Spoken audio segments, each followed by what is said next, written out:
Como os decía, 30 minutos por delante para analizar la actualidad. Lo hacemos hoy con Manuel Hermín Iglesias. ¿Qué tal? Bienvenido. Hola. Lalo Pavón, ¿cómo estás? Bien. Miguel Ángel Michiner, bienvenido. Gracias, hola. Una primera página del diario La Región, que tiene hoy como principal noticia: Estados Unidos responde que no precisa el espacio aéreo que España le cierra. El gobierno de Sánchez anunció que prohíbe vuelos de aviones implicados en la guerra de Irán sobre territorio español, a lo que la Casa Blanca contestó que no necesita ayuda de nadie. Además, las autoescuelas de Ourense, que se sienten asfixiadas por el precio del combustible, reclaman ayudas ante la subida de costes por el conflicto, como las del resto de áreas de transportes. Además, el atasco de la justicia aligera sus cifras en Ourense, con casi 17.000 casos aún pendientes. El año 2025 acabó con una reducción de asuntos, sobre todo en la jurisdicción civil. Más noticias: fallece un hombre de 77 años en un accidente de tractor en Vilamartín. Jácome, que dice ante el Pleno: ¿quieres usar las termas? Paga carallo. Alfonso Basterra, el asesino de su hija Asunta, que ya puede salir de prisión, y buscan a un joven desaparecido con un kayak en el embalse de Ospeares. Además, Belén Cortiña, referente en cirugía del hombro, que dice: las abuelas en la huerta con la regadera ya hacían crossfit. Y además, hoy con el periódico, el suplemento Más Deporte, doma clásica, cross y salto, 3 en 1 en equitación. Pues si os parece, empezamos hablando de la decisión que ha tomado el gobierno español de cerrar el espacio aéreo a cualquier avión que participe en el conflicto en Irán. ¿Qué os parece, de entrada? Bueno, en principio, a mí pareceme que Sánchez está actuando dunha forma con unha cordura bastante, o que se pode entender como cousa normal, dado que si fora, digamos, un conflito que se atacara a algún país da OTAN dentro desa organización que estamos, pero neste caso parece ser que é unha medida que non toma a OTAN, senón que un Estado por a súa conta propia decide atacar a un país que sí é unha ditadura, evidentemente, pero que hai unha serie de normas mínimas que se deben cumplir, porque si en algún momento nos criticamos que Rusia tamén invadía outro país, el soberano, que en este caso era Ucrania, en este caso tamén temos que criticar que realmente que Estados Unidos vaya da man dos xudeus, planteando un tema que é ilegalmente a bombardear un país sin máis e creando un conflito mundial que veremos como acaba, non? Lalo. Bueno, é unha, digamos que está funcionando a linguaxe diplomática, non? A decisión de España de non permitir o pasar por o espacio aéreo español a avións norteamericanos que estén implicados na invasión ou no ataque a Irán é un xesto, porque, como ben di, Estados Unidos non precisan para nada o espacio aéreo español. Así é que é desas cousas que, bueno, pégoche pero pouquiño, ou sea, para que non che faga daño nin te moleste. É un xesto sin maiores consecuencias e sin maiores relevancias. Dentro da escalada esta diplomática, eu estou convencidísimo de que España, o goberno de Pedro Sánchez, nunca adoptará unha medida que moleste de verdad aos Estados Unidos ou que lle cause prexuicio. Miguel Ángel. Bueno, yo ya en alguna ocasión que hemos comentado aquí este asunto, yo lo que realmente he hecho en falta es una postura común de la Unión Europea, que posiblemente además pues, le pondría las cosas mucho más fáciles a Pedro Sánchez, porque él tiene que navegar entre distintas, digamos, corrientes dentro de su partido, además enfrentarse al apoyo de los partidos que gobiernan o cogobiernan con él. Y este tipo de gestos, como bien decía, pues son un poco, yo creo, que de cara a la galería, porque ya el mismo Donald Trump ha salido a decir que no necesita ayuda de nadie. Posiblemente, pues en vez de pasar por España, pues pasarán por Francia, ¿no? Por eso yo creo que quizás si hubiera una postura común europea, la que fuese, pero por lo menos una postura común, pues por lo menos este tipo de situaciones que al final pues no conducen a nada más que aumentar la escalada diplomática, pues no se producirían. Pero ese é un dos grandes problemas de Europa. Efectivamente. Que non somos Europa xa.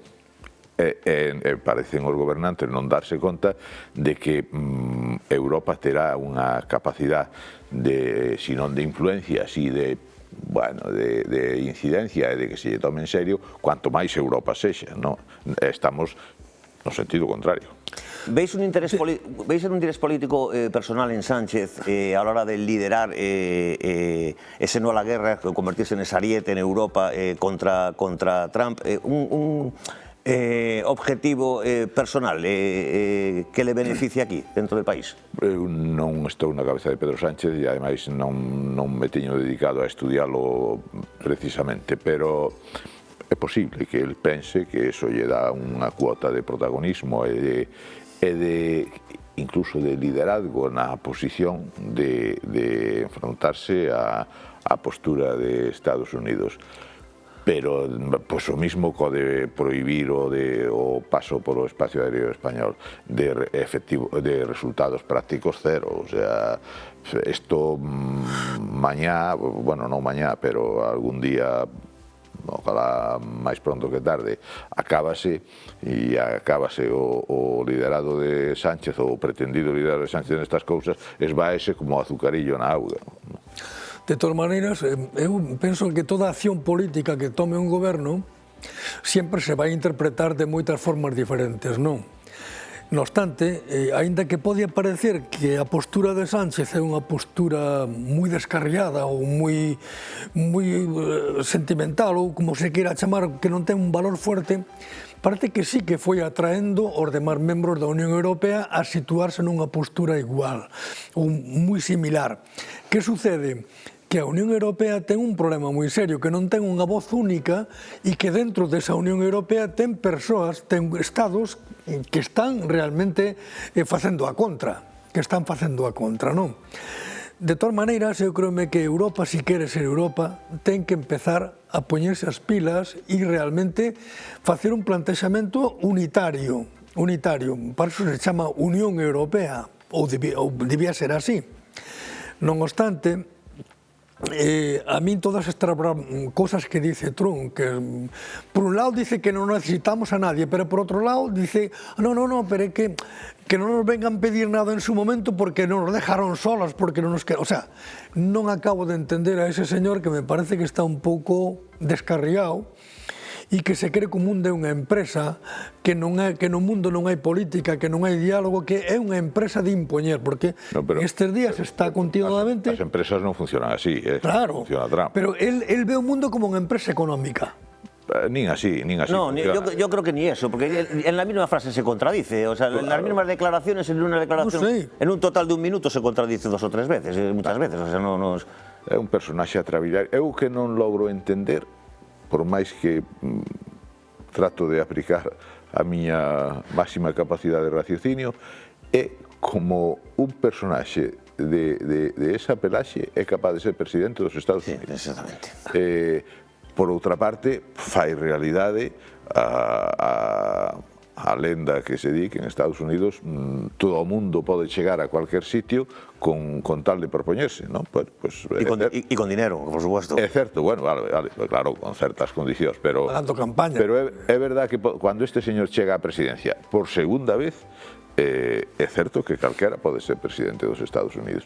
Bueno, pues, si eso é así certo, eu a partir de aí xa non entendo nada do que fai este señor, nin por que o fai, porque uns dicen, pues, porque é megalómano, que probablemente sí, igual non hai unha razón sola, igual é un tipo tan complicado que está conformado por distintas corrientes aí que lle pasan pola cabeza, e dependendo da que alumbre máis, pois é a que lanza... É un narciso, un supremacista... Sí, seguramente algo de casi todo eso, pero...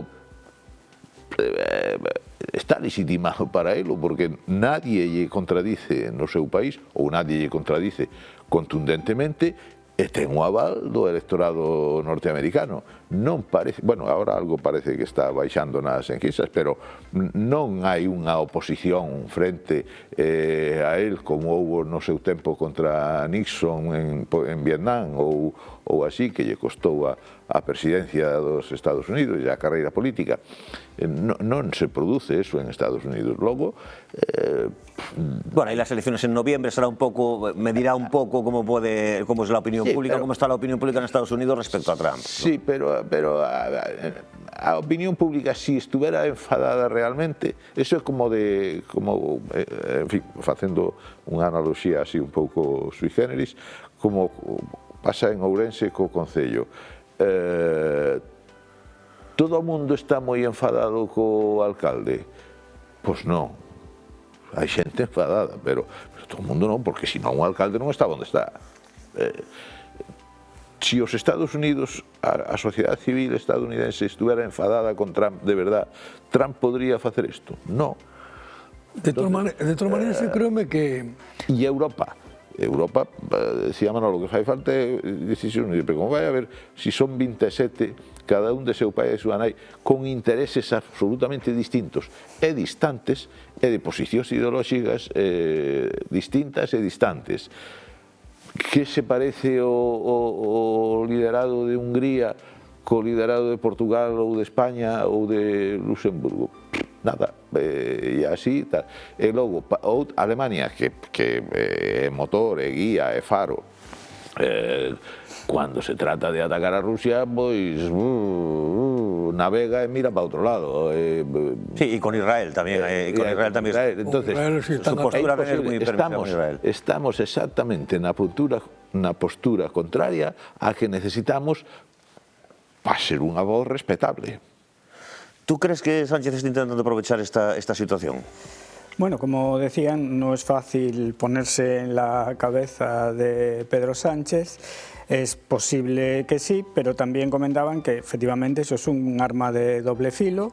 Por un lado, porque a lo mejor pues la semana que viene se acaba la guerra por cualquier decisión que tome Donald Trump y entonces ya se le acaba el argumentario. Y también porque además, bueno, en una guerra es difícil que termine en un empate, entonces siempre va a haber vencedores y vencidos. Depende muchas veces del lado que se ponga uno, las consecuencias que vendrán, pues a lo mejor son peores electoralmente para él que por el hecho de haber abanderado el no a la guerra, ¿no? Que por otra parte, bueno, es una postura... Efectivamente, que el 90% del electorado la compartirá, pero que tiene, bueno, sus matices y sus consecuencias y que también obliga a tomar determinadas decisiones como esta que sale hoy en la portada. Claro, pero fixadevos que cando foi a invasión de Irak, os que participaron na reunión das Azores e o presidente español en aquel momento, José María Aznar, que tomou a postura contraria que toma ahora Sánchez, bueno, pues estábamos, ao parecer, no lado correcto do mundo. De que nos serviu aquilo? Que nos reportou nada de beneficio aquel apoio tal? Pois os mismos que nos vai a reportar o non apoio agora de tal, igual. De todas maneiras, hai unha cousa que antes falaba de que a xente dos Estados Unidos levou un presidente. Bueno, eu creo que temos un concepto de Estados Unidos un pouco erróneo, porque pensamos que Estados Unidos é Nova York, ou que é Florida, ou que determinados estados que están na zona atlántica e algunha outra parte. Pero que todo ese gran interior, todo ese mundo rural interno que ten por dentro, para nós é un gran desconocido, donde realmente... creo que se vive un pouco sin saber a outra parte, onde está a outra parte do mundo. De feito, moitos americanos non saben colocar no mapa moitas partes do mundo. Eso por un lado. Por outro lado, a postura de Trump en este momento, sabedes que antes de iniciar esta guerra, dicía que as negociacións iban perfectamente moi ben, e realmente, cando iban perfectamente, estaban a punto de cerrar un acordo, bomba. No, estaban negociando y preparando al mismo tiempo el ataque. O sea, exactamente. Al mismo tiempo. ¿Qué sucede? ¿Que todo esto nos vai traer algún tipo de beneficio? Ningún. Que a Sánchez o pode favorecer en certa medida? Sí, porque esta guerra non vai acabar tan pronto e aparte sempre vai quedar o rescoldo do terrorismo que estes países como Irán, que están moi adoctrinados, van manter sempre posturas de comités de personas que actúan en determinadas partes do mundo, non? E que realmente isto ven a demostrar unha cuestión que a mí me parece importantísima, que tamén se pode trasladar eso ao Estado español, que é mellor a vía política que a vía militar. E iso podíamos aplicar a moitas cousas. Eso é filosofía, Manolo, porque... No, vamos a ver. Claro, é mellor, sí. É mellor a vía política sempre que a vía militar. Pero sí, pero... E entonces que facemos? Pois que realmente que eso non nos vai levar a ningún sitio. Eso é. A ningún sitio. Claro, E non nos vai levar a unha situación, porque ahora vamos a ver que pode defender vos, ou cando van subindo o petróleo a xente, que pode defender o Partido Popular, que van a defender. Que sí, pero o que dices tú que é mellor a vía política que a militar, hombre, é unha obviedade de todo punto, pero eso é como a bendición urbi et orbi do Papa. Pero vamos a ver. El caso es que tenemos ahora mismo un Trump que está en una tesitura muy complicada. Por un lado, yo creo que Estados Unidos midió mal el potencial militar de Irán, que encima está contando ahora con el apoyo de inteligencia de Rusia, dicen, incluso se habla de que hasta con drones rusos. No. Ha medido mal ese potencial de Irán, y ahora está en una tesitura de solo con bombardeos y solo con ataques aéreos no soy capaz de derribar al régimen, y el régimen aguanta. No, pero é que ese razonamento non vale. Vamos a ver, pode ser, admitamos que Trump está tolo, tipo atrabiliario, ou admitamos, pero hombre, o Estado Maior de todas as forzas políticas e militares e os altos funcionarios de Estados Unidos non pode ser que sean idiotas e que se plantexen unha guerra contra Irán sin calcular e sin ter absolutamente medido a dónde vai chegar o apoio de Rusia e a postura de China. Vamos, eso pode ser que el sea tolo, pero desde logo os expertos que hai en ese país, que entre eles están algúns dos millores do mundo, non pode ser que se plantexen un conflito deste calibre sin haber calculado que vai a facer China. Además, o espionaxe, os propios servicios de espionaxe teñen que conocer ao milímetro cuáles son as decisións e hasta onde van a chegar uns e outros. De todas maneras, como non me podo creer que non saiban cuál é o poderío militar de Irán. Pues está claro que lo desconoce, porque si esperaba una operación relámpago, una operación de tomar el país, lo primero que esperaban era que con los bombardeos, lo primero que esperaban es que el pueblo iraní, que estaba en las calles en semanas anteriores, que el pueblo iraní saliera a las calles y derrocara al régimen. Eso fue lo primero que esperaron. Eso no sucedió. Y se encontraron con una sociedad dividida, un país dividido, donde encima los partidarios del régimen sí pueden salir a la calle, los que no son partidarios del régimen permanecen en casa, por miedo a las represalias y a los 30.000, que se habla, 30.000 muertos que hubo en las calles en las semanas anteriores al ataque. Si hai 60.000. Al ataque de Estados Unidos. Si hai 60.000. Con lo que no contaban luego, hasta el propio Trump lo ha reconocido, no contaban con el cierre del estrecho de Hormuz, no contaban con la subida del precio del petróleo. ¿Tú sabes cuando Trump dice la verdad o cuando miente? Yo creo que es ahí donde está el problema, y es que nosotros en general, por lo menos la opinión pública española, tenemos la versión de Donald Trump de lo que está pasando. Claro. Y esa versión a lo mejor coincide o no coincide con la realidad. Claro. A lo mejor ellos sí tenían muy bien planificado todo y manejaban todos los escenarios, y él nos cuenta el que más le interesa a él. De momento, Gaza está destruida. Él quiere un resort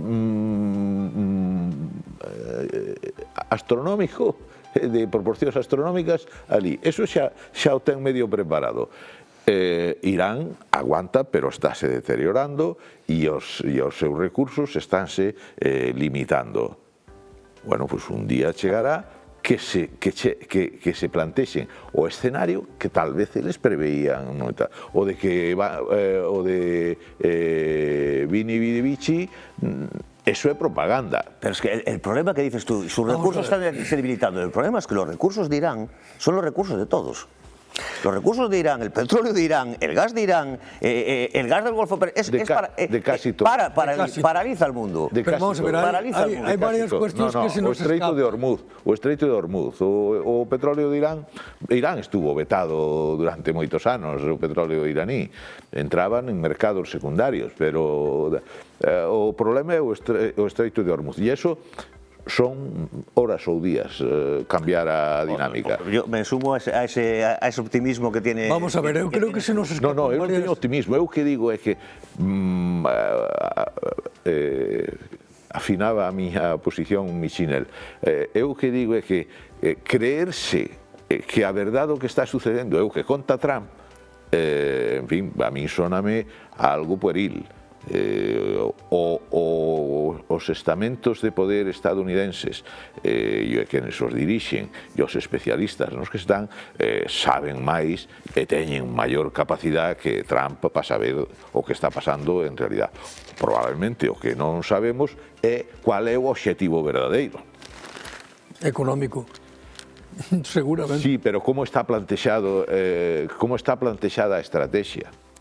Vamos a ver, creo que hai varias cosas que se nos escapan sobre Trump. Moitas, claro. A primeira cuestión é que Estados Unidos é un país presidencialista e que a veces, levando ya contraria incluso aos que lle dan a información, decide o presidente. É un país presidencialista e que Trump foi eliminando moitos contrapesos que antes lle podían parar os pés e que fuimos eliminando. Eso por un lado. Segundo, en Trump tamén hai unha parte interna que supoñemos que é un tanto de poderío blanco, o sea, supremacista, que xunto co lobby xudío que ten Estados Unidos e que a influencia do Netanyahu se meteu en este embolado. Non creo que se metera el solo, sino que hubo tamén unha influencia do... Pero a influencia de Netanyahu, Netanyahu ten a influencia que lle dá Estados Unidos. Si non, a Netanyahu desaparecía. Pero por que lle dá? Porque ten un lobby americano ali que ten moita pasta e que manda. Bien, pero... E que manda. Claro, pero facer un reduccionismo, decir que isto o fan Netanyahu e Trump, é raro o tiro.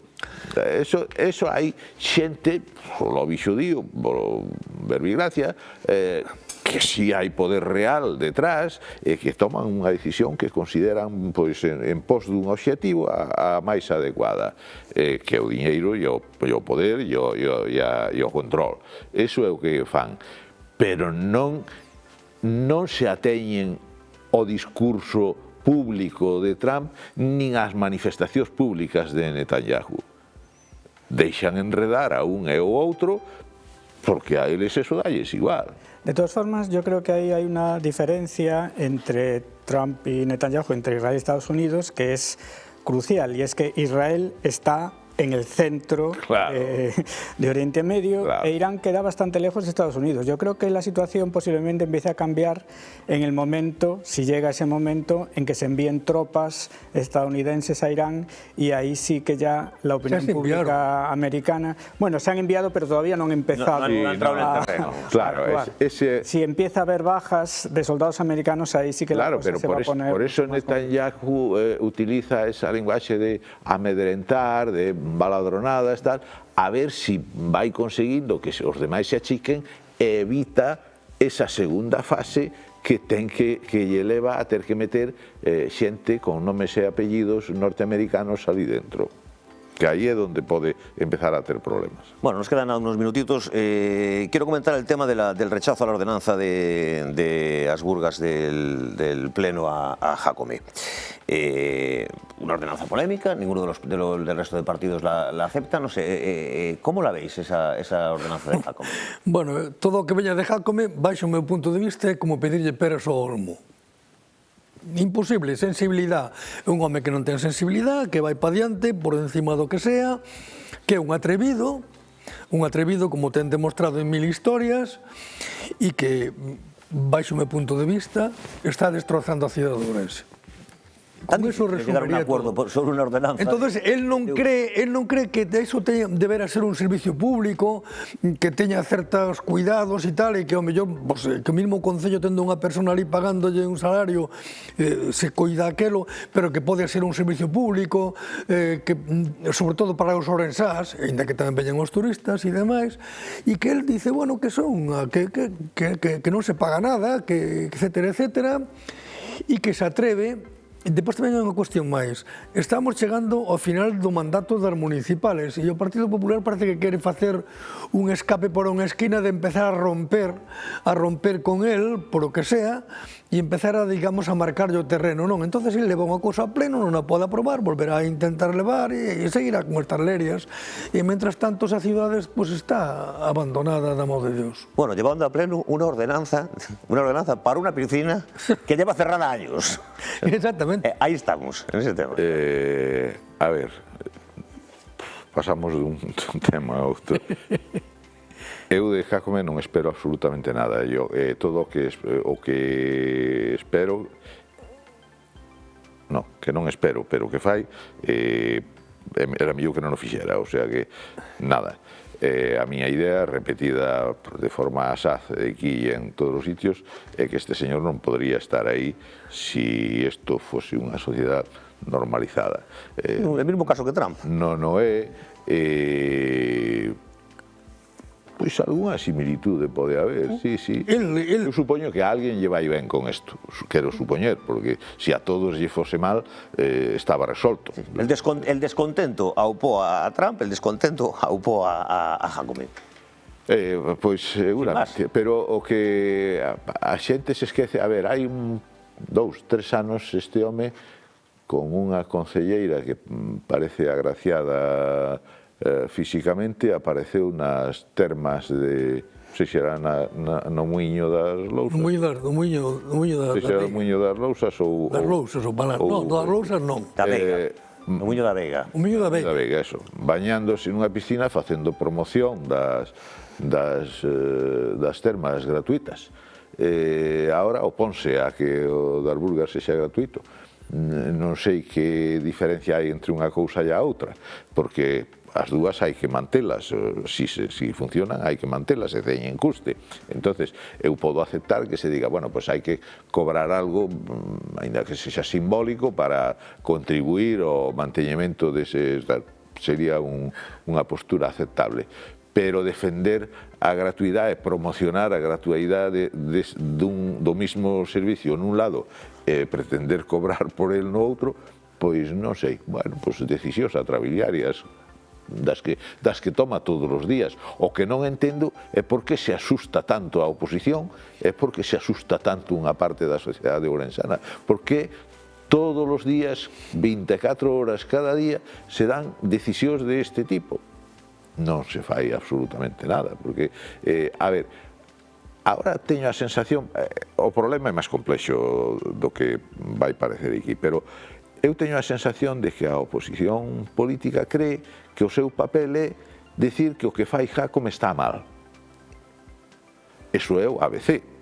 Pero despois habrá que tomar as decisións correspondentes para que se poida facer, se deixe de facer o que está mal e se faga ben. Hasta aí non chegamos, ou non lles alcanza o caletre, ou non sei que pasa. Bueno, yo creo que las similitudes entre... Miguel Ángel Michinal, que anduvo algo por aí, igual ten máis información que a min, pero... No, bueno, más información sobre este asunto no. El asunto de las termas es recurrente, ya salía antes de entrar yo en la corporación, estuvo durante todo el tiempo que yo permanecí allí y ahora sigue, porque bueno, efectivamente es un asunto complejo y los asuntos complejos pues requieren a veces soluciones complejas, que son las que no se ponen muchas veces sobre la mesa o no se saben negociar. Pero yo sí creo que las similitudes entre el caso de Donald Trump y a nuestra escala, el caso del alcalde, son bastante notables, porque son dos personas que a lo mejor por ese tipo de decisiones atrabiliarias o por la personalidad que tienen, pues no se toman muy en serio, pero ese es el problema, que hay que tomárselos en serio, porque para empezar, pues manejan el relato, lo hacen bien, están acostumbrados a eso y son capaces de darle la vuelta a cualquier asunto, a cualquier decisión que tomen, incluso aunque sea equivocada, pues esta misma frase que vosotros reproducís en la región, pues seguro que para su público, para su electorado, pues dirá, sí, pues tiene toda la razón, pues que pague la gente.